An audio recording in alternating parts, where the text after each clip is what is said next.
Olá, tudo bem, gente? Sejam bem-vindos a mais um episódio do Parto Seguro Cast. Meu nome é Marina, sou médico obstetra da equipe Lu. Estou aqui hoje muitíssimo bem acompanhada das minhas queridas amigas, doutora Milka, Suânia e Lícia. Olá! Eu queria primeiramente convidar vocês a acompanharem também os outros episódios do nosso podcast. Nosso podcast tem, assim, os temas mais bacanas que as gestantes, tentantes precisam, né, saber um pouquinho, né, meninas? Então, aquela amiga que tá querendo engravidar ou que tá grávida. Então, compartilha. Segue já o nosso canal, ativa a notificação para sempre que tiver episódio novo chegar para vocês. E o nosso Instagram também, não deixe de acompanhar. E aí hoje a gente tá com um tema assim maravilhoso, essencial, que é a amamentação, né? Eu costumava dizer, gente, que na minha gravidez eu tinha mais receio com a amamentação do que com o próprio parto. Então, são muitas coisas, muitas informações, muitos medos, né? Muitos mitos. A gente sabe que existe essa orientação do Ministério da Saúde que a gente amamente exclusivamente pelo menos 6 meses e que essa amamentação ela ainda é recomendada até por 2 anos. Mas a gente sabe também que não são todas as mães, né, que conseguem amamentar por todo esse tempo. Nem tudo são flores, não é tão fácil assim. Cada mulher tem a sua experiência e por isso a gente quis trazer um pouquinho desse tema, né? Isso aí. Exatamente, extremamente importante. Importantíssimo. E eu quero começar perguntando para a Suânia do primeiro contato do bebê com o seio materno, né, com a amamentação, que é a chamada Golden Hour. Então, conversa aí um pouquinho sobre isso, Suânia. Então, a Golden Hour, né, exatamente essa primeira hora, que é a hora dourada, né, é um vínculo, né, materno, fetal não, né, materno-bebê. Acostumada com o pré-natal, né? É porque o nosso bebê tá no útero, entendeu? Depois que deixa de ser fetal, vai ser RN. Entrega pra pediatra! E essa primeira hora é exatamente como forma de estabelecer vínculo, né, e estimular a amamentação. Essa amamentação, não necessariamente o bebê vai logo que nascer e pronto, já está amamentando, mamãe já está lá super tranquila, de boa, e o bebê já está sugando como se nasceu para isso. Não só o bebê, como a mãe também nasceu mãe, já sabe amamentar. Não é muito bem assim, né? Na verdade, essa primeira hora é mais de vínculo. Eu até brinco que é reconhecer o território. Né, o bebê vai lá, vai começar a passar a linguinha ali. Sentir o cheiro da mãe. Sentir o cheiro. E isso faz com que o organismo da mãe, né, se dê conta, olha, o bebê já nasceu e a mãe precisa já aumentar a produção do leite, né? Então, essa Golden Hour é mais para estabelecer vínculo, reconhecimento de território e estimular a produção do leite. O parto em si também acaba sendo um grande estímulo, né, para a amamentação, né? Um parto vaginal, né, quando a mãe entra em trabalho de parto, ou uma cesariana intraparto, ou seja, aquela cesariana que foi indicada depois que entrou em trabalho de parto, é muito mais benéfico do que uma cesariana agendada, eletiva, né? Por quê? Porque o organismo da mãe já, né, vai se dar conta, né? Ela está em trabalho de parto, então eu já preciso fazer essa produção, né, de colostro e depois, né, de estímulo dessa amamentação. Então, e acho que é importante também a gente falar a respeito disso, das prematuridades, né? Então, quando a gente tem principalmente aqueles bebês muito prematuros, né, o corpo da mãe ainda não... principalmente quando a gravidez ela é interrompida não por ter entrado no trabalho de parto, então essas mulheres elas também têm uma dificuldade maior de começar, né? Aí tem um contraponto também, o trabalho de parto prematuro, por exemplo, meu bebê é de 33 semanas e 4 dias, né? Eu passei pela experiência da prematuridade. Não recomendo. Então, assim, como eu entrei em trabalho de parto prematuro, né? Eu tive o benefício de ter tido uma amamentação bacana, né, generosa. Porque eu tive a ação da ocitocina sinalizando às minhas mamas que precisaria ter uma contratilidade dos ductos para ejetar esse leite dali, né? Então, foi benéfico, foi interessante, mas isso que tu tá falando é muito real. E é uma das coisas que gera sofrimento para essas mamães que ficam acompanhando os bebês na UTI. Exatamente. Primeiro porque tem a quebra da expectativa, né, de que elas sonhavam com aquele momento, sentada numa cadeira, uma poltrona no quarto do bebê, que ela escolheu com tanto carinho para amamentar, e aí ela se vê numa poltrona de UTI, cercada de aparelho, às vezes o bebê também monitorizado com vários aparelhos. Mamando pela sondinha. Exatamente. E ali foi uma quebra de expectativa muito grande, né? E segundo, porque o organismo dela ainda não estava 100% preparado para aquele momento. Então isso é uma das coisas que gera esse pequeno transtorno, digamos assim, na prematuridade. Isso mesmo. E aí, como a gente está falando desse primeiro leite, né, que já, esse primeiro momento da amamentação, né, esse leite que a gente chama de colostro, né, Milka? E todas as mães ficam, ai meu Deus, esse leite primeiro que tá vindo é fraco, não é fraco? Conta aí pra gente. É verdade. Isso é uma coisa que eu costumo falar muito na visita pós-parto, né? É uma das coisas que eu sempre falo, porque a gente que já amamentou, né, tu acabou de passar por esse momento há pouquíssimo tempo. Sim. Quando a gente começa a amamentar pela primeira vez, a gente fica assim, meu Deus, será que esse leite desceu? Será que ele não desceu? Será que isso é leite? Será que isso não é leite? Será que tá saindo? Que isso? A dúvida é se o bebê tá mamando, se tá saindo. Tá saindo. Porque ela olha pra mama e não vê nada. E aí o bebê lá, tentando. E o pouco que ela vê, ela acha que é pouco. Aí tem a hora que alguém diga assim, pronto, tá saciado. Mas como que tá saciado? Eu não vi sair nenhuma gota. Exatamente. Exatamente. E aí o que eu falo pra elas? Olha, meu amor, é o seguinte, fulana, nos primeiros dias não vai ser aquele leitão como a gente conhece, né? Porque a gente pensa que já vai ser aquele leite da igual a gente fala. Leite que a gente cor do leite que a gente bebe. Já tá jorrando. Exato. Não. Primeiro tem a liberação do colostro, que é um líquidozinho realmente mais amareladinho, em menor quantidade, mas extremamente importante. Porque é um líquido rico em nutrientes, né? E anticorpos, então, né? Anticorpos, IgA, dentre outros, que são muito importantes para o fortalecimento da imunidade desse bebê que está chegando, estreando aqui nesse mundo, né? E a apojadura, propriamente dita, ela se dá em torno do 3º até o 5º dia, mais ou menos, do pós-parto. Que é a famosa descida do leite. Que é a famosa descida do leite. E aí, essa apojadura, em alguns momentos, pode ser acompanhada por algum desconforto. É aí sim que você vai ter aquela mama ficando dura, né? Que a gente fala que é entumecida, né? Engurgitada. A mama fica quente. Você percebe, não sei se tu lembra, aquela sensação do leite descendo dentro do peito. A gente percebe realmente a mama enchendo. É quando você vai perceber que o bebê tá mamando desse lado e começa a mamar e você fica toda orgulhosa. Ai, tá molhando desse lado. Você vai ficar orgulhosa. Aí nos outros, porra, não é? Porra, tô toda molhada. Das primeiras vezes eu achava assim, ai meu Deus. Depois eu, caraca, tô borrada de novo, que droga. Leite molhando. Então aí sim, é aquele leitão que a gente conhece. Mas nesse primeiro momento, mamães, tranquilo e calmo. O colostrinho é importante, é assim mesmo. Ele é pouquinho, mas é riquíssimo, é maravilhoso. Mas uma coisa que é extremamente importante a gente saber, que foi uma coisa que na amamentação me surpreendeu. Uma brincadeira, tá? Eu digo que na época que a gente tá amamentando, nas primeiras horas, o nosso peito é público. É verdade. Porque, totalmente. Nossa, essa apojadura pra descer. E aí eu tô lá no hospital, eu demorei realmente a descer. E eu preocupada, meu Deus, será que vai sair? Será que não vai sair? Aí a toda hora não é só tua, né? É de todo mundo. Todo mundo, será que vai sair? Será que o bebê tá mamando? Não tá. Aí daqui a pouco entra uma técnica. Mexe, aperta. Nada. Aí sai do quarto, aí troca o plantão, lá vem a outra. Mexe. Aí esse peito ainda é meu. Que eu acho que não é mais meu, que todo mundo que chega aqui amassa. E tipo assim, tá pedindo licença. Tá pedindo licença, já chega aqui. Isso aí. Não, é verdade mesmo. Não, mas a mama vira pública, todo mundo vai lá e mete a mão. Tá ajudando? Tá todo mundo querendo ajudar, mas assim, às vezes a mãe fica meio assustada, né? Meu Deus, o que será que tá acontecendo? Será que eu vou ter leite? Será que eu não vou ter? Será que esse leite desce, não vai descer? Esse peito não tá saindo nada. E isso vai gerando, às vezes, uma certa frustração. E quanto mais frustrada ela vai ficando, quanto mais preocupada ela vai ficando, mais a demora do leite vai acontecendo. E às vezes a gente precisa lançar mão de outras coisas para ajudar esse leite a descer. Eu, por exemplo, fui para casa, no 2º, 3º dia, eu estava drenando da mama 3 ml, 1 ml, pouquinho. E aí eu disse, não, tá certo, gente. Porque assim, eu não tive aquele sofrimento de dar a fórmula, porque tem mãe que ainda sofre.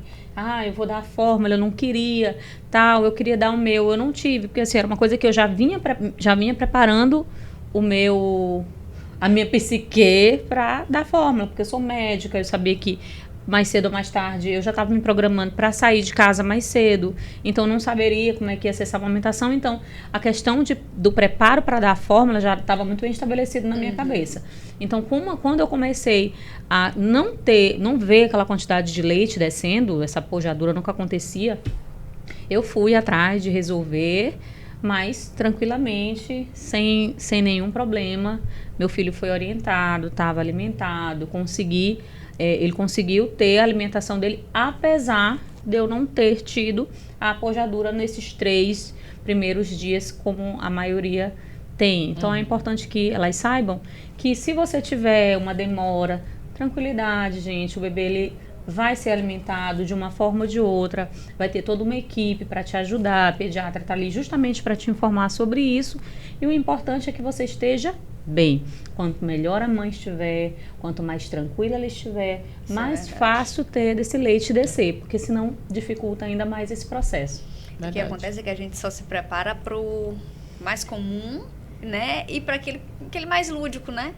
Como tu falaste, Milka, de chegar em casa na poltrona, peitão cheio de leite. Porque na verdade ninguém se prepara. A maioria das mulheres, a maioria das mulheres não se prepara. Eu brinco que elas só se preparam para a gravidez em si. Elas curtem o momento de fazer um enxoval.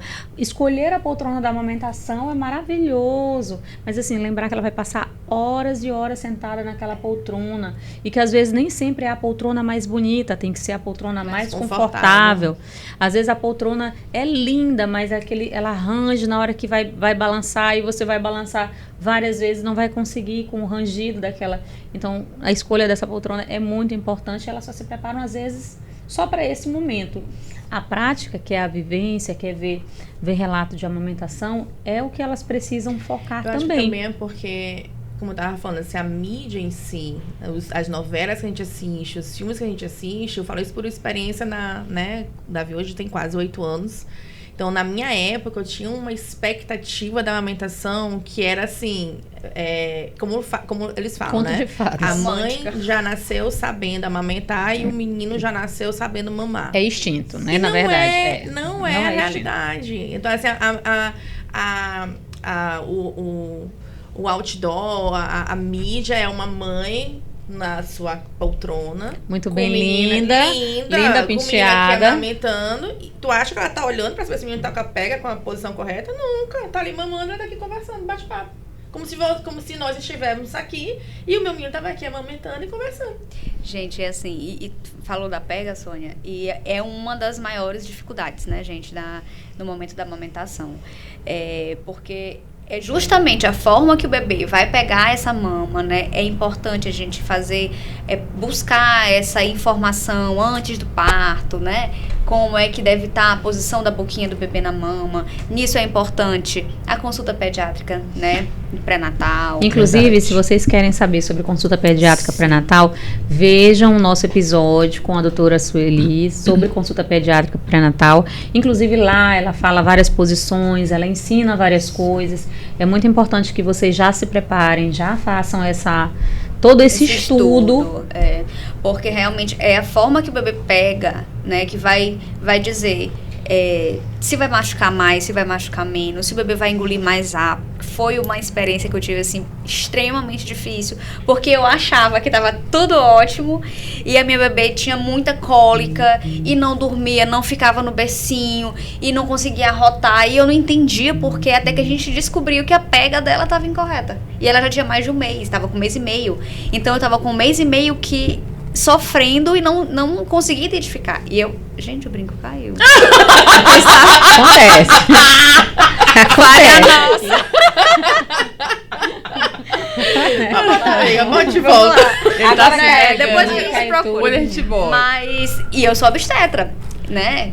Poxa, a gente ensina as nossas pacientes e aí acha que a gente tá sabendo de tudo. E na hora H a gente não tá sabendo de tudo, né? Então, é importantíssimo A verdade, a gente amiga, avaliar o problema não é isso. O problema é que, assim, a gente sabe ensinar, orientar. Mas na hora de viver, a coisa é Parece que a gente diferente. esquece tudo. Parece que a gente esquece tudo. Porque assim, parece assim, quando a situação é com a gente, quando a gente se coloca naquele lugar, a gente já se despe de médico, a gente não é mais De médico, nada, a gente já não é mais obstetra. Eu disse pra Sueli, que era minha pediatra também. Minha pediatra. Obrigada, amiga. Olha, eu acabei de perder meu CRM. Eu não sou mais Perdeu seu médica. Eu não sei mais de nada. Não quero saber de Coitada de fazer Sueli. nada. Sei mais de nada. Tô Não quero, leiga. não sei de nada, tô leiga de novo. E aí, outra questão também que nos angustia nesse momento é se o bebê, Lícia, tá mamando a quantidade certa. Tá mamando o suficiente. Como é que eu sei que ele já encheu a barriguinha, já parou de... E aí, como é que ele tá? Na verdade, tem aquela história que todo mundo diz assim, o bebê tá chorando, é porque teu leite é fraco, tu não tá conseguindo amamentar, tu não tem leite suficiente. Aí o que acontece com a pobre da mãe? Chora, se desespera. E isso faz o quê? Diminui ainda mais a produção de leite dela, que é preciso que ela esteja tranquila para que o processo de amamentação se dê de forma adequada. Mas a gente sabe que não existe essa história de leite fraco. Toda mãe tem a quantidade de leite adequada para o seu bebê e o tipo de leite adequado para o seu bebê. Doutora, falei ainda há pouco do meu caso de apojadura. Doutora, mas se você está dizendo que toda mãe tem a quantidade de leite adequada e você acabou de dizer que você não teve antes, o que eu quero dizer é o seguinte: você é capaz de amamentar, toda mãe é capaz de amamentar seu filho. Se caso acontecer algo em que haja uma intervenção médica que pode ser para ajudar, você vai fazer. Um médico, um pediatra, até mesmo a sua obstetra, pode te dar algumas orientações para que você melhore. Porque, como eu falei, o meu desespero no começo, por achar que não estava tendo, piorava ainda mais a minha situação. Isso não significava que eu não tinha o leite adequadamente ou que eu não ia produzir. Não, simplesmente eu mesma estava bloqueando. Por quê? Porque estava cercada de pessoas ali ao meu redor e às vezes pessoas fazem vários comentários. Os comentários que as pessoas fazem ao nosso redor interferem nisso. Total. Eu vou usar até assim um exemplo que aconteceu comigo. Eu naquela situação desesperadora, que pra mim era desesperadora, tá, gente? Com as duas mamas expostas no meio da minha sala. Com duas bombas, porque eu tava tentando tirar leite de todo jeito. Com duas bombas, uma em cada peito. Aqui assim, sabe, imagina a cena. Eu aqui suada, com um coque desse tamanho aqui assim, com duas bombas aqui de leite. E aí, tentando me esconder, com aquele sutiã, com a alça larga, tal. E aí uma pessoa entrou na minha sala. A gente já não tá mais nem aí pra nada, pra beleza, pra peito, pra mostrar pra nada. E aí... E aí eu tava lá ali naquela situação. Aí uma pessoa chega e diz assim pra mim: eita, tá parecendo uma vaca leiteira. Agora tu imagina como eu me senti naquela situação. Eu tô imaginando, amiga. A tua cara. Com as duas bombas. Com as duas bombas suadinhas.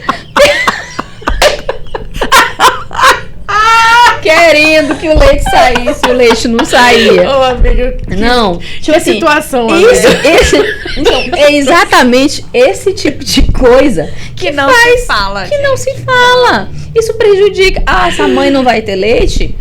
Por exemplo, se você é uma pessoa que está acompanhando uma mulher que está atualmente no processo de amamentação e você faz um comentário desse, você está contribuindo para que essa mulher não tenha com certeza a quantidade de leite adequada. Então isso não significa que ela não tem ou ela não vai ter.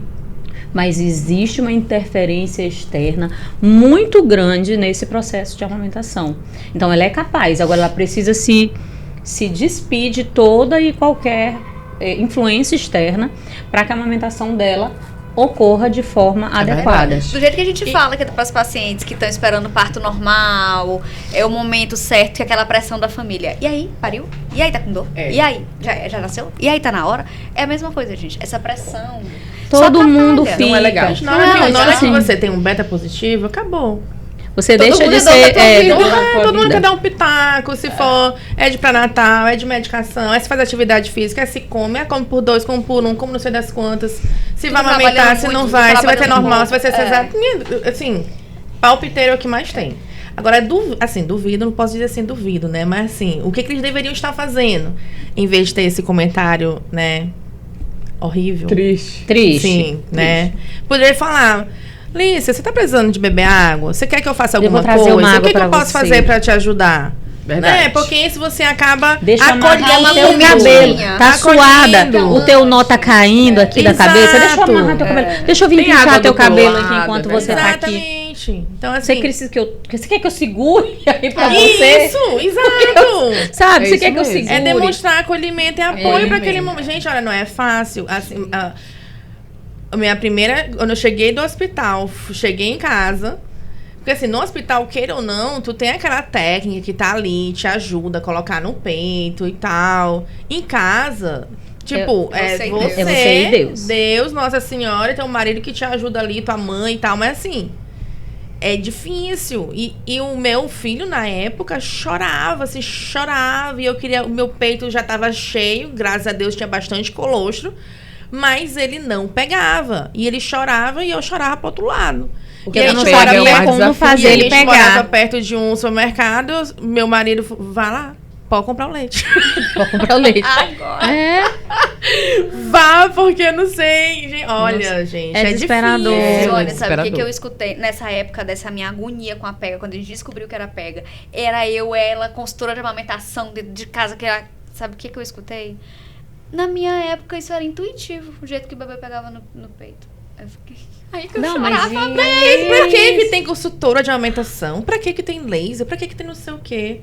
Né? Como Gente, se... tudo... Assim, falando na consultora de amamentação, é excelente o serviço delas, é com maravilhoso para quem pode, para quem tem condições de ter uma ajuda profissional no seu Com processo certeza. de amamentação. Gente, vocês não têm noção de quanto isso faz uma diferença. Total. Graças a Deus eu tive condições de ter uma pessoa do meu lado, uma pessoa que estava ali durante a minha amamentação me ajudando nesse processo. Então, isso tornou mais fácil ouvir até esses comentários externos. Porque, tipo assim, eu tava ouvindo outras coisas, mas alguém tava dando ali o gás. Vai dar certo, não te preocupa. Tá tudo certo, tá tudo ok. Se eu não tivesse essa pessoa me dizendo assim, olha, tá tudo certo, tá tudo bem, é assim mesmo, eu já tinha desistido na primeira semana. Eu também tive essa experiência de ter a consultora, e aí isso teve uma diferença. Davi tem 8 anos, né? O meu tem 2 anos e meio. Pronto. Então, assim, a minha saída da maternidade teve um sentimento diferente do teu. Porque quando eu saí de lá, como eu tinha o amparo dessa equipe da consultoria, que eu também super defendo, eu acho importante, por que não usar um artifício que pode potencializar de forma positiva algo que vai ser bom pra mim e pro meu bebê? Claro que eu vou usar, certeza. entendeu? Então, assim, eu não tive essa sensação de desamparo, no sentido, assim, de eu sair da maternidade, meu Deus do céu, e agora? Quem vai me ajudar a botar esse menino no peito? Porque eu tive esse cuidado de uma equipe do meu lado.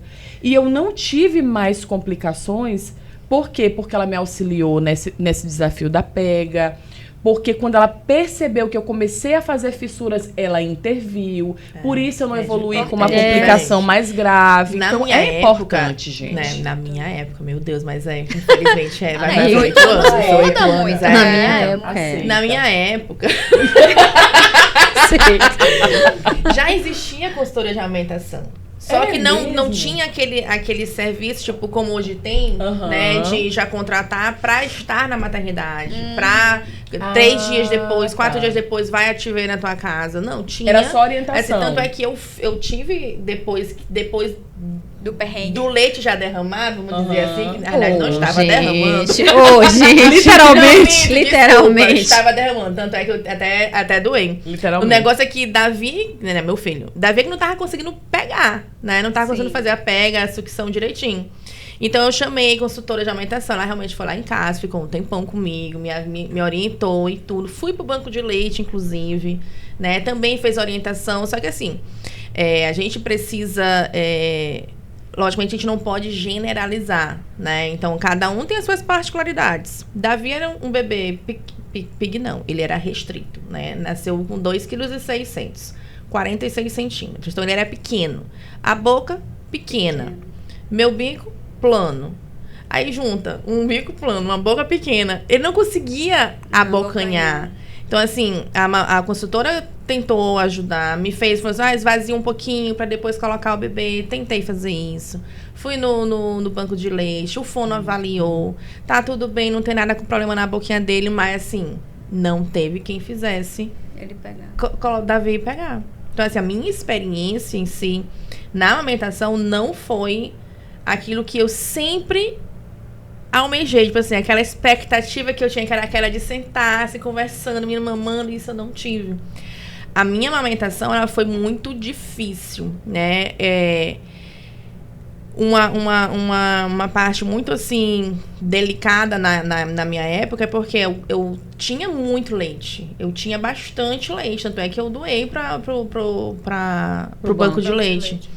Mas ele não conseguia amamentar, então eu ordenhava, dava no copinho, depois daí na colherzinha, tudo pra não colocar na mamadeira, porque tinha, né, a questão de confusão de bico, isso, aquilo, outro. Então, eu não queria, né, fazer essa confusão mais ainda. Então, eu dava no copinho. Um belo dia, ele se engasgou no copinho. Então, tipo assim, eu não dei mais no copinho. Fui dar na colherzinha. E aí, aconteceu mesmo, tipo assim, até que eu cheguei, não vou ficar enlouquecida. Não tá pegando meu peito, vou colocar na mamadeira. Tinha uma mamadeira na época que era... que imitava o bico do peito. Imitava o bico do peito. Era bem bonitinho, bem assim... Parecia mesmo um bico de peito. E aí eu coloquei ele e mamou. Só que assim, até eu chegar nesse momento e ficar em paz comigo mesma, foi minha irmã que chegou. Eu tava chorando porque eu não conseguia botar, né, Davi pra amamentar. E ela falou assim, Sônia... Tu tá ficando doida. Ai, gente, realista. Realidade aqui, vida real. Davi tá mamando, é o teu leite que ele tá mamando. Ele só não tá mamando ainda na tua mama, mas fica calma, tu tem leite, ele tá mamando, então tá tudo bem. Não fica nessa angústia, nessa agonia de tá triste porque não tá amamentando. Ele está amamentando, é o teu leite, só que é uma forma diferente que você está dando. Ai, e aí ela chegou e falou assim, tu já tentou o bico? Né, aquele bico, né? Eu disse, não, acho que eu não sabia nem que existia. O bico de silicone. Aí ela foi atrás, comprou e levou lá pra casa. Essa foi a primeira, eu coloquei o bico. Não tô falando, gente, não estou aqui estimulando o uso de bico artificial, tá? Eu sei, a gente sabe que o bico artificial pode sim ter mas confusão, cada mulher, cada mulher existe uma necessidade diferente. A minha experiência foi essa. Eu também tinha o bico plano e eu também fiz o uso do bico de silicone. E aí eu fiz o uso do bico de silicone também. E foi a primeira vez que eu senti ele mamar. Eu me lembro como se fosse, eu tô contando, eu tô me lembrando, eu estava olha, eu me arrepio. Estava na sala, na minha sala, coloquei o bico, coloquei ele. Sabe aquela questão que tu falou que tu sente quando tá saindo? É gostoso. Gente, foi uma sensação mara. Olha, sério, tô me arrependendo. É gostoso mesmo. Sentir descendo aquele... É gostoso demais. Foi maravilhoso. A primeira... E acho que isso tinha bom. 7 ou 8 dias. Foi a primeira vez que eu amamentei Davi. E foi a sensação mais maravilhosa do mundo. Só que era um bico de silicone que era assim... Era o formato do bico e tinha só uma pontinha. Eu sei como é que é. Então, quando ele começou a sugar... Gente... Foi assim, no céu. eu ia no céu, assim, doía, meu Deus, porque... eu Finalmente pegou. E aí, não era que tu queria, pegou. E aí agora vem a outra parte da amamentação. Aí foi que mudamos o bico. Aí já começamos a usar um outro bico, que era menorzinho, mas a parte da auréola era bem compridinha. Aí pronto, assim. Só que mas ainda assim eu não conseguia fazer aquela amamentação tranquila, plena, prazerosa. Por quê? Porque eu tinha que segurar o bico. Segurar ele. Segurava a cabeça e enfiava. Encaixar. Acoplar. Acoplar. Então, assim, a minha amamentação foi toda assim, o tempo todo. Era assim, o tempo todo. Se eu fazia assim, aquela coisa bonitinha, aquela, de foto. aquela A posição aquela invertida. E tal. Aí o bico saía, ele não pegava. Tinha que Aí segurar. começou a fazer, né? Ele começou a mamar, tranquilo, foi lindo, maravilhoso. Aí já começava a formar o meu biquinho, né? O meu mamilo, que era plano, né? Que tinha um estímulo, Isso. formava, né? Um mamilinho que dava legal. Aí eu, na mesma hora, tirava o bico, pá, botava ele. E ele largava. Largava. Porque ele tava acostumado já com plástico? Acostumada com plástico, não tinha nenhum. Não tinha trabalho em fixar a boca ali, era só sugar. Aí não deu certo. Não deu certo. Conclusão. Conclusão, de fato, tivemos confusão de bico, realmente. Sim. Consegui amamentar.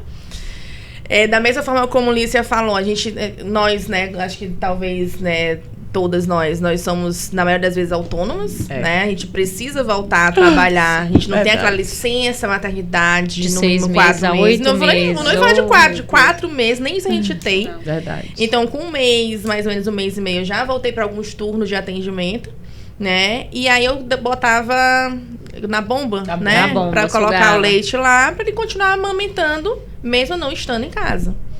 Até que teve com uns 2 meses e acho que uns 10 dias, talvez. Em 24 horas, eu tirei 80 ml de leite. Aí eu olhei aquilo ali, no final do dia, eu olhei aquilo ali e eu disse, gente, olha, Acabou. é o último leite do meu filho. E aí, assim, foi a minha amamentação, gente. É engraçado não foi... que para as mulheres com bico plano acontece às vezes assim, sabe? Tem mulheres que conseguem fazer o bico, eu também não consegui. A minha história com a amamentação foi parecida. Joaquim mamou só 2 meses, eu consegui tirar leite até quase 3, não chegou nem a completar 3. Eu lembro que eu tirava para ele, dar na chuquinha para ele, porque ele não pegava. Ele pegava, começava a pegar, se injuriava, largava. Aí eu sentia a sensação de zanga, ele zangado, bravo. Eu, meu filho, que isso? Ele não queria. E aí eu dava, tirava, botava na mamadeirinha e ele sugava. Eu dava desde o comecinho na chuquinha, como eu falei, porque assim, existem crianças que não pegam nem peito e nem mamadeira. Não sei se você já... E eu morria de medo. Um dos medos que eu tinha era de que meu filho não pegasse mamadeira. Porque se meu filho não pegasse a mamadeira, já não mamava direito no peito. Se ele não pega a mamadeira, como que eu vou sair para trabalhar? A confiança que tem de uma mãe de deixar outra pessoa dando leite no copinho ou na colher dosadora. ou na colherzinha. Eu não tinha essa confiança. Pra mim, assim, no meu coração de mãe, eu disse assim, não, eu prefiro que seja na mamadeira pela segurança, porque eu acho que vai ser mais seguro. Mas isso, gente, é de cada mulher. Isso aí não é... Sim, cada sim. mulher tem um pensamento, cada mulher é livre para pensar da forma como ela acha que é o melhor que vai funcionar para aquela família. O que vai funcionar. Então, foi o que funcionou pra minha. Eu lembro que eu comecei a trabalhar no interior, viajava para Pinheiro, deixava meu pequenininho em casa aqui, com a babá e o pai, viajava, às vezes eu levava, e quando eu chegava lá para trabalhar, eu tinha que pegar o quê? Com a bomba, porque senão eu não conseguia trabalhar, com a mama cheia de leite, não dava, pesava, e eu tinha que tirar. Até o momento que eu cansei, eu disse, gente, até que dia que eu vou ficar tirando esse leite aqui para amamentar? Não vai dar certo. E aí começou a diminuir. Eu comecei a diminuir a quantidade de vezes que eu tirava, começou a diminuir a quantidade de leite. E aí ele foi passando pela transição do meu leite para a fórmula. O que eu mais, assim, no começo, a gente estava até brincando aqui nos bastidores antes, que eu era uma pessoa que eu dizia desde a residência, que eu achava lindo quem gostava desse sonho da amamentação. Eu, particularmente, não tinha. Eu era uma mulher que dizia assim, se o meu bebê não quiser mamar, tá tudo certo. Tá tudo bem. Ele vai tomar a decisão dele e tá tudo certo, vida que segue. Uma coisa que desde o começo, antes de eu engravidar, eu sempre disse, se ele não quiser mamar, ninguém vai sofrer, ninguém vai querer perder nenhuma horinha de sono porque o bebê não mamou. Não, tá tudo bem. E, de fato, acabou acontecendo dele não querer mamar. Agora, vocês já imaginaram a situação de quando a gente quer muito e não se prepara para esse momento de que, de repente, o seu bebê pode não querer? Sim. De repente, seu bebê pode não gostar. E se eu fosse uma mulher toda que queria fazer uma amamentação exclusiva até os 6 meses e uma amamentação até 2 anos, pelo menos, eu ia ser uma pessoa muito frustrada. Então, por isso é que é importante a gente ver que cada família, cada bebê, cada mulher, cada mama é de um jeito. E a gente precisa entender e ficar em paz com as nossas particularidades, com tudo que acontece na nossa vida. Em relação à questão, a gente estava falando, a gente começou a falar aqui de leite fraco, comecei a dizer algumas coisas, eu ia concluir meu pensamento em relação à questão da amamentação, do período, da duração, de quanto tempo o bebê deve mamar para ele parecer saciado. A quantidade de tempo que você achar necessário. Tem bebê que passa 20 minutos, ele solta a mama e fica lá, de bêbado de leite, embriagado de leite, que aquela gotinha de leite cai e o bebê já está dormindo. Ele já está saciado. Ou então, às vezes, ela passa horas e horas e horas amamentando e parece que o bebê o tempo todo está ali sugando. Na verdade, ele está só chupetando e não está sugando direito o leite. Então, qual das situações? É quando mama muito, quando mama pouco, que ele está? É geralmente quando ele está ganhando peso, quando ele está sendo avaliado pela pediatra, fazendo a puericultura, tendo todas as curvas dele de crescimento adequadas, aí sim a gente sabe, a amamentação está funcionando, está dando certo. Agora, aquela mãe que está amamentando horas e horas, vai fazer a avaliação do seu filho, o bebê está perdendo peso, aí algo não está certo, está acontecendo alguma coisa, precisa ser feita alguma intervenção, né, gente? Isso aí. E que a gente tem de cuidados, Sônia, tu falou aí de todas essas intercorrências, né, que a gente tem no meio do caminho, mas se tu for dar dicas, assim, orientações de cuidados com as mamas, o que você acha importante falar para as meninas? Antigamente, né, a gente tinha muito essa... Se a gente for perguntar, talvez, para as nossas mães ou avós, elas vão falar, o que eu preciso fazer para... Se a gente perguntar para elas, o que eu preciso fazer, mamãe, para minhas mamas? Como é que eu faço para, né, estimular ou proteger? Ah, filha, você tem que fazer um banho, passar uma bucha vegetal naquelas mamas. Tem que... Meu bico que é plano, né? Tem que pegar uma seringa e fazer, né, pra puxar, para ver se esse bico sai. Antigamente tinha isso. Não vou mentir que na minha época eu fui orientada a fazer a seringa. A bucha não, mas a seringa sim. Naquela época eu fui.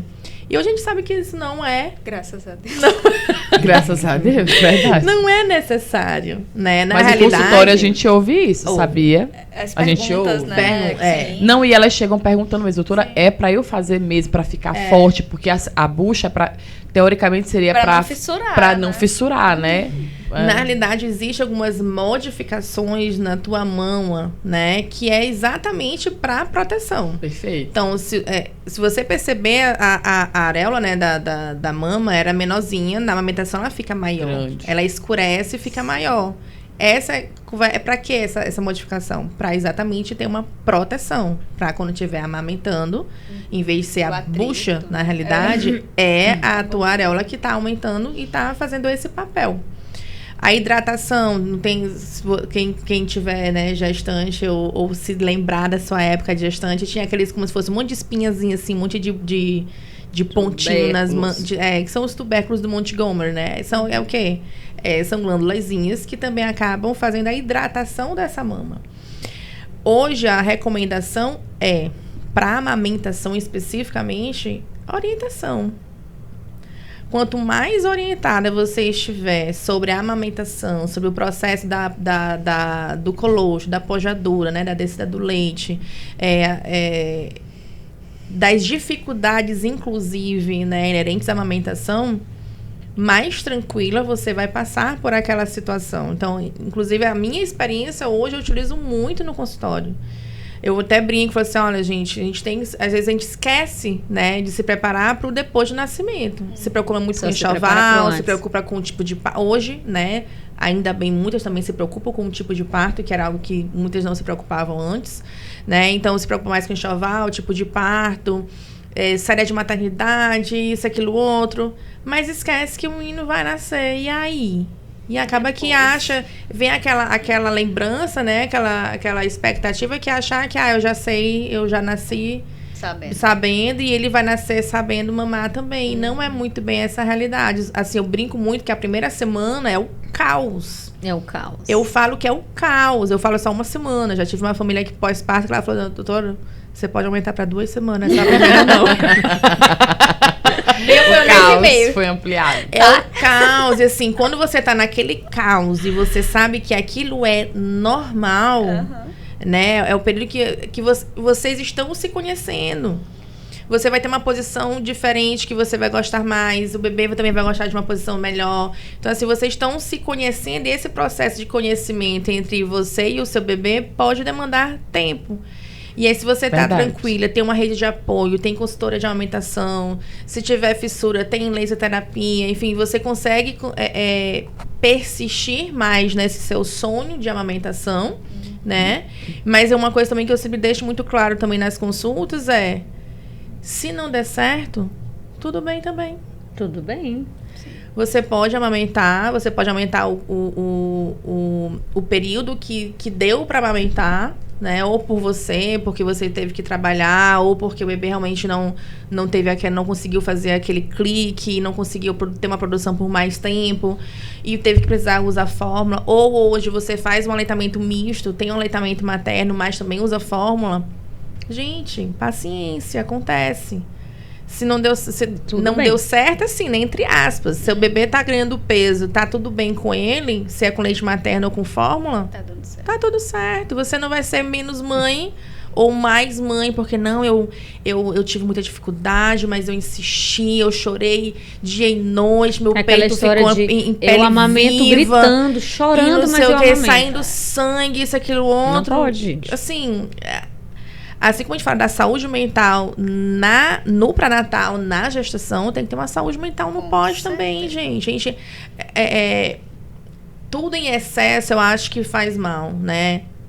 Logicamente que a gente estimula a amamentação. Nós somos uma equipe que estimula, sim, a amamentação, né? Mas a gente sabe que pode ter intercorrências em que a mãe não vai conseguir amamentar e ainda assim ela precisa de apoio e saber que ela é mãe do mesmo jeito. Verdade. Porque muitas ficam muito tristes, ficam frustradas. Igual quem se prepara para a parto normal e vira uma cesariana, não conseguiu pensar nesse outro caminho que poderia ter, né, durante o seu pré-natal, virou uma cesariana, se frustra, porque não se preparou para isso.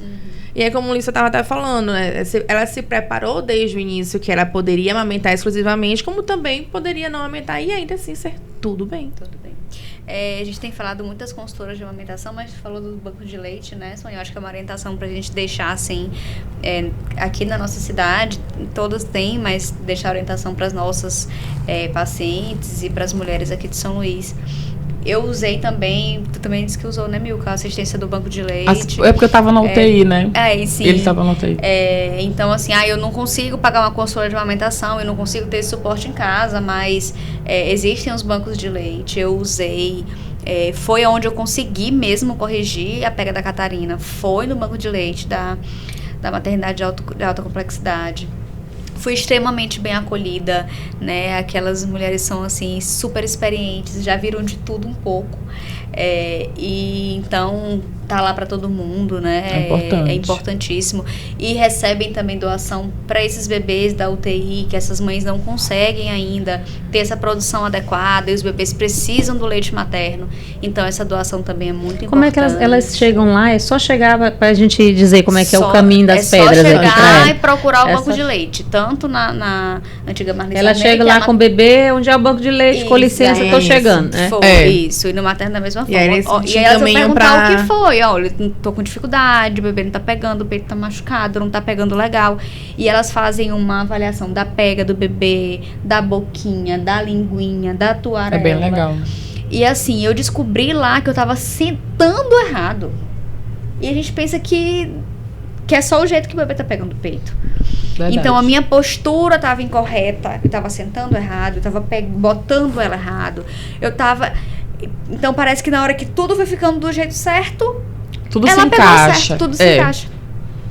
Então, assim, se eu posso dar assim, uma dica, Valiosíssima.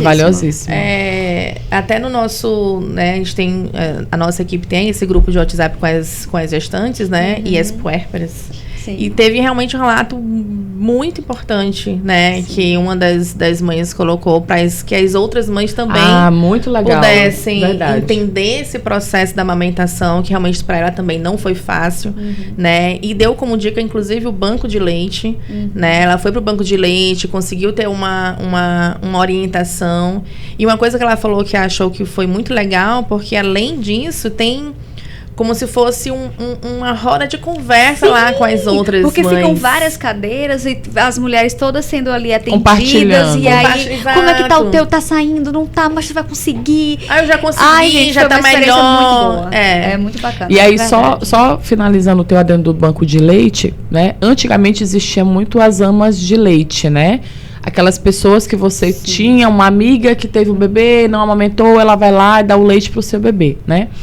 A gente sabe que hoje em dia isso não é mais preconizado, né? E o banco de leite é um local de segurança. Além de você aprender de forma correta, você ter essa assistência de pessoas tecnicamente, né, habilitadas para isso, é onde esse leite é armazenado. Pois Sônia doou para o banco de leite. Então, teve alguma mamãe que usou esse leite que foi doado. Esse leite passa por testes, né? Ele é bem armazenado, é bem alocado. Então, isso tudo reduz o risco de transmissão de algumas doenças que podem ser relacionadas à questão da transmissão pelo leite, reduz o risco de uma série de coisas em relação a esse bebê. Né? Exatamente. A preparação, o armazenamento dele é adequado. Então, o banco de leite inclusive, também fica de informação, se você tem muito leite, se você acha que seu bebê mama bastante, que seu leite dá para dividir, que você fica com a mama cheia. E às vezes a gente sabe que tem muitas mulheres que enchem a mamadeira e estraga, joga fora. Então, liga no banco de leite, eles vão buscar, eles orientam como é feita a coleta. Por quê?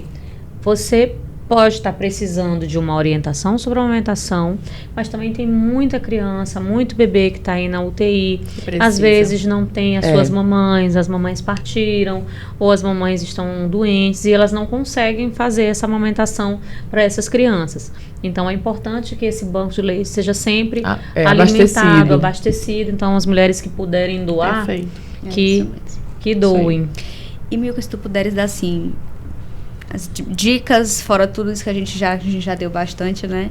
Mas, assim, aquelas dicas de ouro para as mulheres que estão escutando a gente, assistindo a gente.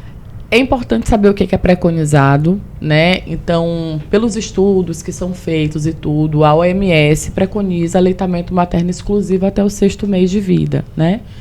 Por uma série de benefícios que esse leite tem, né? Então, fortalecimento de imunidade, né? Melhora da passagem de nutrientes, que é adequado para o desenvolvimento desse bebê, uma série de coisas. Tem também os benefícios maternos, proteção contra câncer de mama, câncer de ovário no futuro, é osteoprotetor, o metabolismo melhora, uma série de coisas. E complementado com a alimentação, a introdução alimentar é pelo 6º mês de vida até 2 anos de idade, é o que é preconizado pela OMS, que é quando essa amamentação de fato ainda tem benefício, né? Sem falar que esse vínculo, como Sônia começou a falar na fala dela, né, é estabelecido na amamentação, é importantíssimo, né? Então, é nesse momento que esse relacionamento, de fato, vai começar a acontecer. A amamentação é um momento, como Lícia também disse, que a gente fica sentada na cadeira por várias horas, vários momentos ao longo do dia, né? Até porque a orientação também é que seja livre demanda, né? Com certeza. Obviamente, existem situações particularizadas que a pediatra vai te falar. Por exemplo, se o ganho de peso não está adequado, ela vai te dizer, olha, de tantas em tantas horas, você tem que estar monitorando, tem que estar ofertando e oferecendo. Isso. Por quê? Porque existe um acompanhamento. Eu fiz a suplementação com o meu leite materno. Minha pediatra maravilhosa me ensinou a fazer. Eu suplementei para o ganho de peso do meu bebê prematuro e ele ganhou peso com o meu leite da forma adequada. Tirando, dando, enfim, ela me orientou direitinho. Mas é livre demanda, né, na hora que o bebê quiser. Lembrar que, por essa passagem de leite, pode passar e vai passar tudo que você consome, né? Exato. Então, evitar fumar durante a amamentação, evitar a ingestão de bebidas alcoólicas. O que fazia durante né? a gestação, mantenha. Exatamente, aquilo que você estava fazendo de forma brilhante durante a gestação. Mantém, né?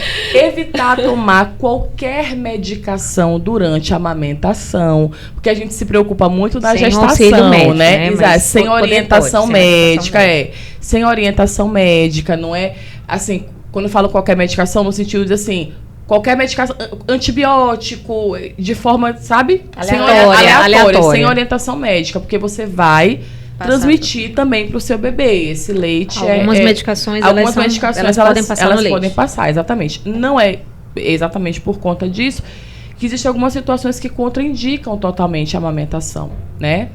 E a gente também vai falar um pouquinho sobre isso já já. Então, essas dicas, elas são importantes. A questão do bico que a Sônia falou, né? Se nesse começo tá dando tudo certo, tá tudo ok, né? Evita de fato, né? A orientação também é essa, né? Pautada pela OMS. Por quê? Porque, de fato, gera como gerou confusão de bico. A confusão de bico, como eu falei na minha fala, não estou estimulando a você utilizar bico, mas foi que deu certo mas foi que deu certo para ela. Cada um tem as suas particularidades. Exatamente. A orientação, de fato, é que se evite, né? Por isso que tem a colherzinha dosadora. Eu descobri a colherzinha dosadora na minha amamentação. Achei aquilo ali fenomenal. Pra mim, deu certo. Pra mim também. Só assim, querendo me defender. Não tô dizendo que vocês. Eu tô falando das orientações eu sei. Eu tô falando que é uma pra quem vai nos assistir, né? Inclusive, eu passei por estes processos. Ela deixou bem claro isso. Foi pelo copinho, pela colherzinha. E eu só fui colocar o bico de silicone uma semana depois. Então, tipo assim, foi só pra deixar assim. Na época que eu tive Joaquim, eu não lembro dessa colher dosadora bem aí. Eu lembro já não no era colher uma mesmo, colher. Era colher. A minha época era colher. O que eu falo era a colherzinha mesmo. Agora é uma madeirinha. Eu descobri na minha gravidez, na minha época não existe uma colher dosadora de algumas marcas. Eu não vou falar aqui no que pode até ter, mas não é publi. Mas existe, gente, pra você... Eu dou essa dica no meu consultório também. Não precisa mais ser colher normal. Existe uma colher de silicone. Como se fosse uma mamadeirinha, né? Como se fosse uma mamadeirinha, mas o bico dela goteja o leite, porque é uma colherzinha. Por isso que é chamada de colher dosadora. Boa ideia. E eu descobri isso na amamentação. Então, é muito, muito interessante. Então, as recomendações sempre são para que você consiga, né, de certa forma, ter sucesso e êxito na amamentação. Tem uma história também que a mulher que ganha muito peso durante a gravidez e aí ela quer perder todo o peso que ela ganhou. Às vezes tem mulheres que ganham muito peso na hora do processo. Vou amamentar, vou fazer a dieta, eu vou restringir isso, porque agora o bebê já saiu, agora eu posso restringir. Porque tem mulheres que realmente restringem, achando que estão perdendo peso. Na verdade, a amamentação, você acaba perdendo 900 quilocalorias já a dia. Ali, sem fazer nada, só no processo de amamentação. Então, pela produção do leite, então você não precisa fazer nenhuma dieta restritiva para perda de peso nesse momento. E aí, por isso a importância da rede de apoio, porque assim, a mãe acaba, inclusive, ficando desidratada, porque ela perde muito na amamentação, esquece de beber água, porque tem que cuidar de várias coisas ao mesmo tempo.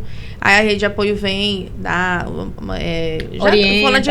já bebeu água, já se alimentou. Verdade. Isso aí realmente é a importância da amamentação e da hidratação para a mãe. Aquela outra história que a posição do bebê, né, que a gente acabou que nem citou muito. O bebê arrota depois da amamentação. É clássico. Todo mundo já arrotou, já não arrotou. Tem que arrotar.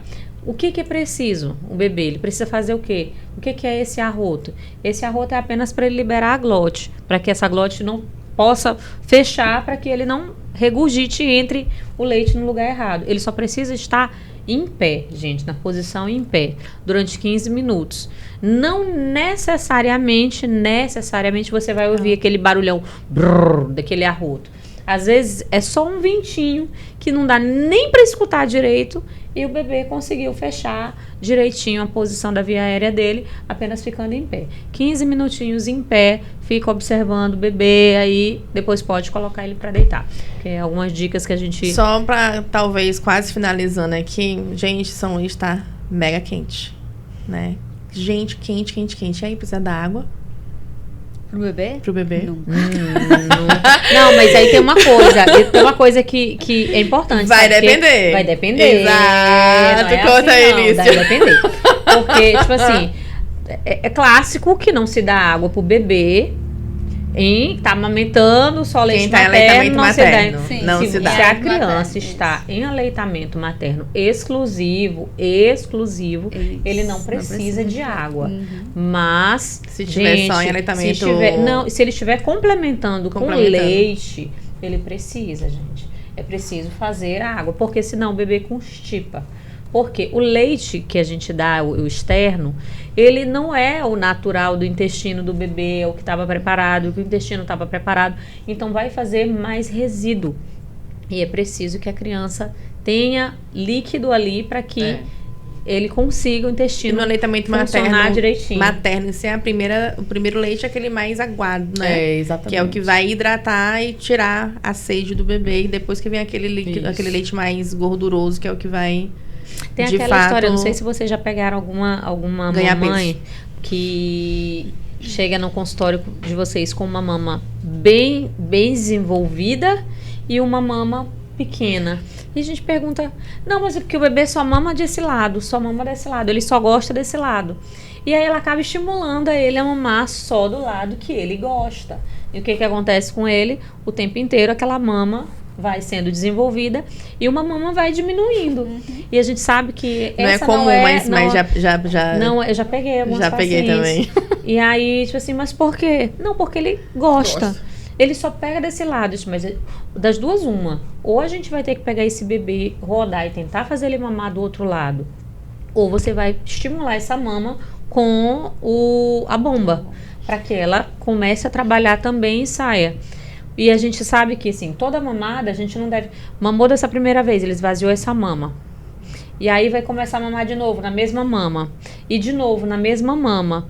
Ou seja, é preciso que haja esse rodízio. Isso é saudável, inclusive, para o bebê. Ele precisa secar uma mama toda e depois dar o tempo para essa mama e aí seca a outra mama toda. Exatamente. E assim, O que sucessivamente. acontece algumas vezes do bebê, isso foi até importante tu falar, Alicia, do bebê só querer pegar uma mama, gente, é porque acontece de, às vezes, o bebê, a postura que ele tava na nossa barriga, né, faz ele preferir uma das duas mamas, né?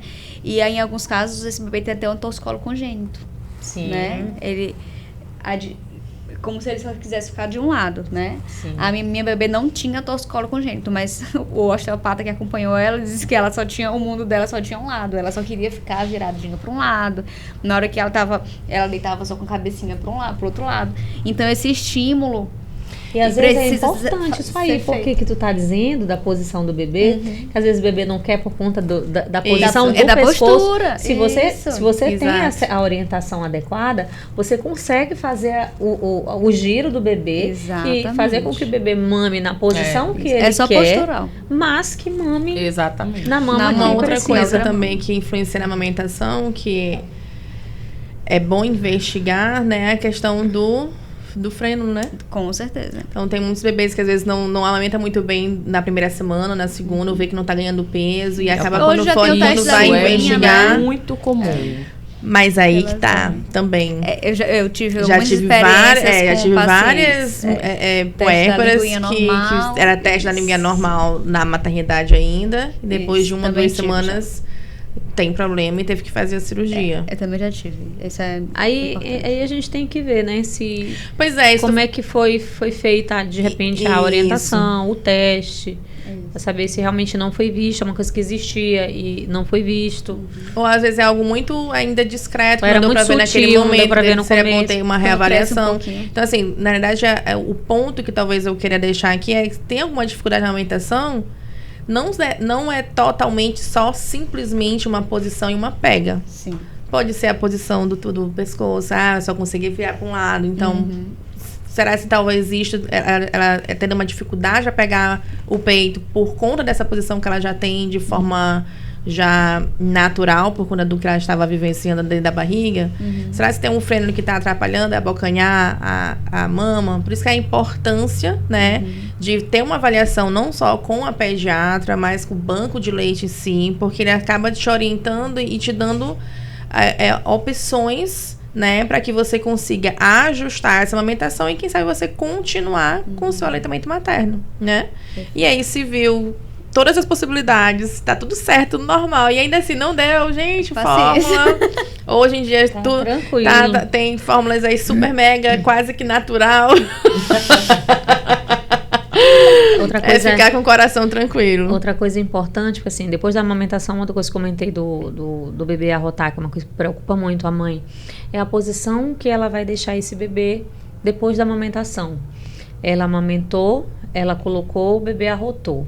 E aí ela vai colocar esse bebê no berço, né, que ela vai ficar olhando. Geralmente a gente sabe que os 3 primeiros meses o bebê tem que estar com aquela proximidade um pouco mais da mãe. Geralmente fica no quarto com a mãe vigiando nos 3 primeiros meses, dificilmente fica só.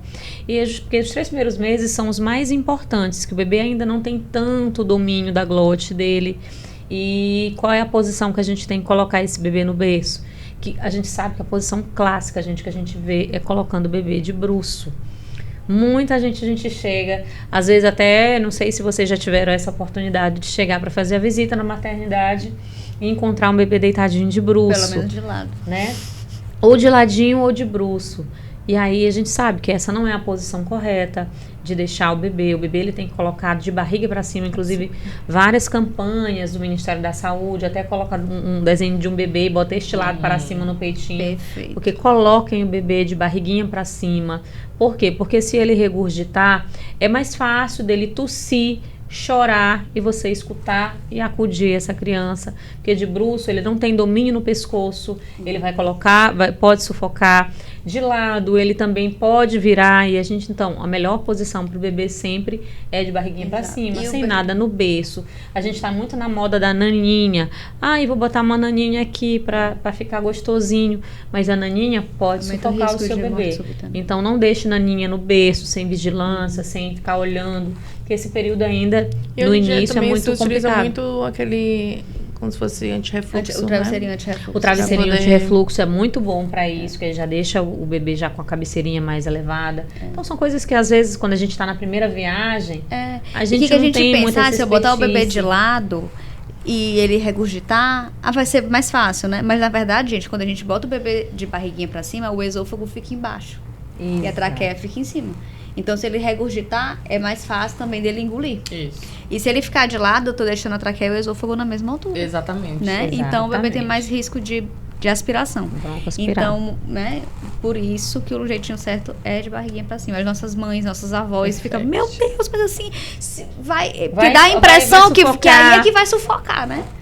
Mas aí com todo jeitinho, com todo o amor. Porque às vezes as pessoas elas vão tentando ensinar a gente da forma como foi há muito tempo, e o que funcionou naquela época às vezes não está funcionando, ou a ciência já desenvolveu, a gente tem um conhecimento maior sobre muita coisa. As coisas mudam, né? Que evoluem. As coisas estão evoluindo e a gente vai com muito amor.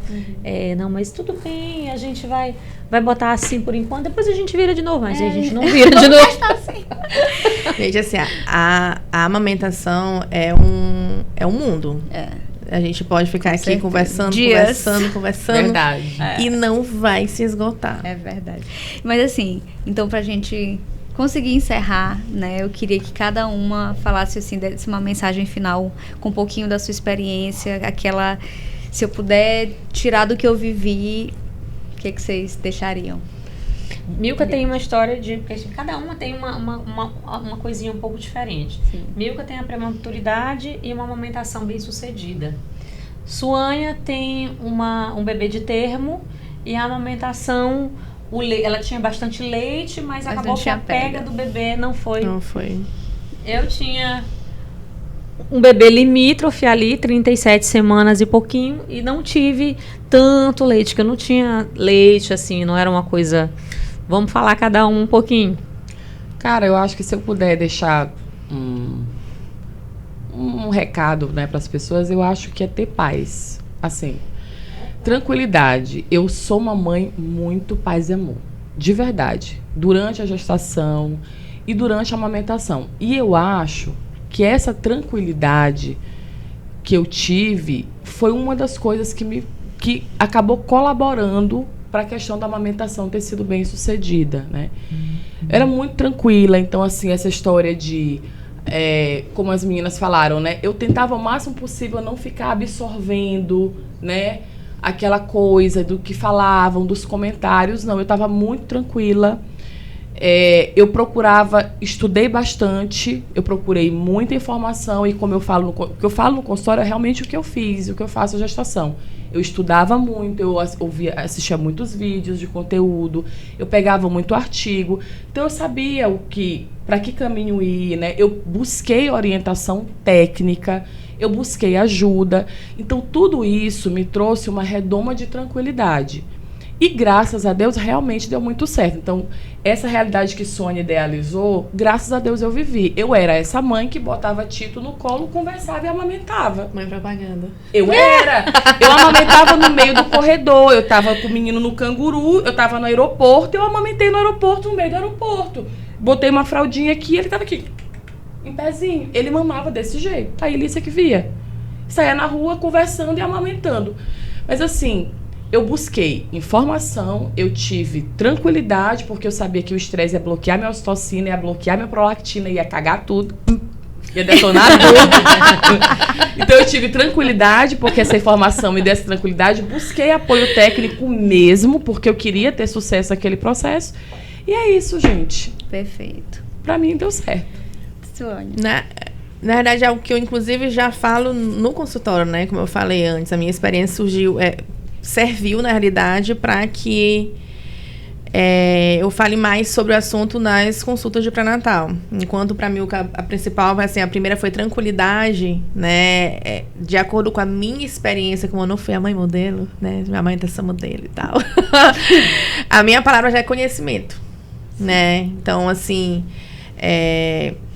logicamente que 8 anos, né, atrás, com 2 anos e meio atrás, são situações totalmente diferentes, né? Naquela época... É muito tempo. Muito tempo. Assim, na medicina, inclusive, assim, é muito tempo. Muitas coisas novas acontecem, Com né? certeza. Então, aquilo que eu achava que estava tendo de conhecimento naquela época, não era o suficiente, né? Então, hoje, nas consultas, eu sempre falo muito sobre a amamentação. Falo, inclusive, da mesma forma como falei aqui anteriormente. Às vezes a gente se prepara muito para o parto, para o enxoval e esquece da amamentação. E é muito importante. Não é aquele mar de rosas, né? Não é aquela coisa tão simples como a mídia se faz passar. Verdade. Inclusive, falo, tem algumas mães que são assim. Inclusive, gente, eu fico tão apaixonada nos partos que a gente faz que depois eu vejo aquela sucçãozinha que eu não tive isso no meu. Eu fico tão feliz quando eu olho aquilo. Quando na visita de pós-parto, que a gente pergunta como é que está a amamentação. Ah, tá tudo bem, tá mamando. Então, até mesmo na consulta mesmo de pós-parto, não só visita médica no hospital, tá tudo lindo, maravilhoso. Eu fico mega feliz, porque eu acredito que na grande maioria, todas nós que somos mães e somos gestantes, nós também sonhamos não só com o parto, mas sonhamos com a amamentação. Então, se você tem uma amamentação efetiva, é muito bom, né? Mas, para isso, eu sempre falo sobre a questão do conhecimento. Ler sobre o assunto, sim, né? Entender o processo da amamentação, que pode ser difícil, pode ser fácil, pode, mas o que é comum é que seja difícil até você conseguir, né? Ter aquele clique. E se não conseguir o clique, tudo bem também, né? Né? Eu tento fazer com que ela vá em busca de conhecimento, mas ao mesmo tempo tiro a pressão de conseguir a toda custa, né? Para que ela fique tranquila. Essa tranquilidade, como o Milka falou, de fato aconteça independente daquilo que vai acontecer, amamentação ou não, e o né? Materno. Vai gerando essa tranquilidade, com certeza. Exatamente. Quando eu engravidei, eu sempre tinha uma coisa comigo, em oração e fé. Eu dizia, eu vou ter uma gestação abençoada e uma amamentação perfeita. E eu dizia isso, gente, todos os dias, desde que eu descobri que estava grávida. Uma gestação abençoada e uma amamentação perfeita. Todo dia eu mentalizava isso. E realmente, a minha gestação de fato foi muito abençoada. Eu não senti nada, eu não tive dor na unha, eu não tive sono, eu não tive náusea, eu não tive nada. Foi uma gestação que eu fiz um parto com 36 semanas de outra mulher no chão. E não me deu trabalho mesmo, não. Queria parir, Thaís. Lembra que eu queria fazer um parto de outra mulher no dia do meu. No dia do teu. No dia do meu e em seguida, pronto, agora pode me anestesiar que agora é minha vez. Eu queria, porque a minha gestação de fato foi assim, muito abençoada. Só que aí na hora que chegou na minha amamentação perfeita, imagina, você mentaliza uma coisa todos os dias, amamentação perfeita, eu quero uma amamentação perfeita. Porque apesar de eu não ser a mulher já que se eu queria amamentar, que era o sonho da vida, não era o sonho da vida. Mas quando você engravida, gente, tudo muda na tua vida. Você acaba mudando alguns conceitos, mudando o sentimento. Por exemplo, eu nunca fui do parto normal na época. Mas quando eu engravidei, eu cogitei o parto normal. Só que meu bebê foi pélvico e acabou nascendo de parto cesariana também porque estava pélvico. Não teve solução. Ele que escolheu. Ainda bem, foi mais fácil para mim. Foi mais leve. Ele que decidiu. Então, eu passei pelo processo, 2 meses e meio de amamentação. E depois de um tempo eu me peguei pensando, Senhor, eu passei a gravidez toda dizendo que a minha gestação seria abençoada. E foi. E que a minha amamentação seria perfeita. E não foi. E aí eu fiquei com aquilo na cabeça. Passado um tempo eu entendi. A minha amamentação foi perfeita. Foi a perfeita para mim. Foi a perfeita para o que Deus queria para a minha vida, foi a perfeita para o plano que tinha para mim e para o que eu podia suportar, para o que eu podia aguentar, para o que eu estava preparada. Afinal de contas, eu vinha me preparando para isso, já tinha muito tempo. E Deus era conhecedor de que eu não ia ser uma pessoa que iria sofrer tanto se eu não amamentasse. E Ele sabia que eu precisava trabalhar, que eu ia ter que trabalhar. E assim foi a minha amamentação. Depois que eu entendi que esse foi o meu perfeito, eu mudei completamente o pensamento sobre isso. Nossa, realmente, aquele era o meu perfeito. Então, uma amamentação perfeita, gente, é a sua amamentação. É a amamentação que você tem, a que Deus abençoa você, com as dificuldades que às vezes você tem. Você estuda, você busca ajuda, busca apoio. Mas essa é a sua amamentação, o seu momento perfeito. E você vai passar por ele só esta vez. E nem toda gravidez, que todo mundo aqui é mãe só de um filho, né? Só de um. A gente fala assim, nossa, será que na minha próxima gravidez vai ser assim também? Não, de repente não. De repente não. Talvez porque a gente vê que assim, nossa, na primeira amamentação, no meu primeiro filho eu não consegui amamentar. A gente conhece mulheres, o segundo filho, amamentei até 2 anos. E tipo assim, e eu já espero que se Deus concedesse um dia a graça de eu engravidar novamente, e eu ia tornar a pedir uma amamentação perfeita. E que ela seja perfeita para mim. Seja 2 meses, 6 meses ou 2 anos. Maravilha. Ótimo. E tu, Marina? Bom, gente, eu também, assim como o Milka, apesar das batalhas, consegui ter uma amamentação, essa vivência gostosa da amamentação, né? O começo foi mais conturbado, a gente teve essa dificuldade da pega, e a dificuldade foi identificar, né, que foi essa pega, mas eu, graças a Deus, tive um suporte profissional muito grande, né? Então, da minha pediatra, da consultora de amamentação, do osteopata, da nutricionista, porque realmente eu tive uma rede muito completa, né? E para as mulheres que puderem ter uma orientação que eu dou para os meus pacientes, eu dou para as puérperas, me ajudou muito, né? A identificar o que era a dificuldade minha de Catarina. E graças a Deus, depois aí do primeiro mês que a gente conseguiu ajustar essa pega, também foi só alegria. Só alegria. Ela mamou muito bem, eu tinha bastante leite. Mas aí a gente chegou naquele momento de retorno ao trabalho, né? Que é isso que você falou, que a gente precisa, né? Somos autônomas, precisamos voltar a trabalhar. E aí eu comecei a extrair, deixar em casa, mas aí a gente vai ficando tudo igual. Vai passando mais tempo fora, e aí fica menos tempo na bomba, e aí vai diminuindo a quantidade de leite. E a minha produção foi diminuindo, eu comecei no 5º mês, depois do 5º mês, já complementava, quando eu estava com ela, eu amamentava, quando eu saía, eu complementava, até que com 5 meses e meio, o meu leite secou.